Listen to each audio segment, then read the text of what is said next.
Здравейте, драги зрители! Аз много обичам да разсъждавам и днеска пак разсъждавах и написах размисли.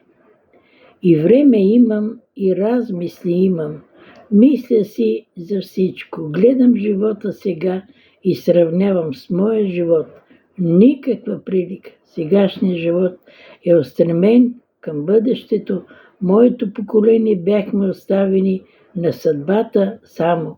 Каквото тя даде. Сега децата още от малки започват да учат езици, танци, рисуване, музика и какво ли още не.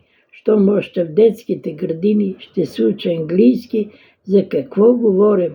Как съжалявам, че не съм току-що родена. Сегашните деца са щастливци. Стига да искат, могат всичко да имат. Гледам, слушам и си правя извод. Мисля, че всеки млад човек има повече от две дарби. Много рядко да чуеш, че има човек млад да работи една работа. И стругар, и певец, и композитор, и музикант, и зидар, и дизайнер, и художник. Мисля си и за себе си. На времето бях овладяла отглеждането на тютюна до съвършенство.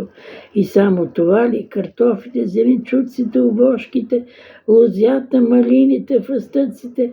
Не знаех да плетя на две и една игли. И това научих. Особено смея да се гордея с плетивата на една игла. За тях имам и стихотворение. И хубавото пране обичах. И с него се гордеех. И за него имам стих. Ами гледането на кафе, ами писането на стихове и проза, малко ли е? Ами как хубаво пеех. Пустото нямах време и средства да си намеря мястото и само да творя. Слушах гласът на България. Боже, каква прелест, какъв талант и всеобщ. Ами народната музика, блаженство. Така те докосва отвътре, че сълзите от очите ти започват самички да капят. Мисля си, ние българите сме умен и надарен народ, но сме разединени. Само колко показваме, пък ако се обединим, света ще разтресем от завист и добри емоции за нас. Дано видя и това, ще съм много горда. Забравих, даром не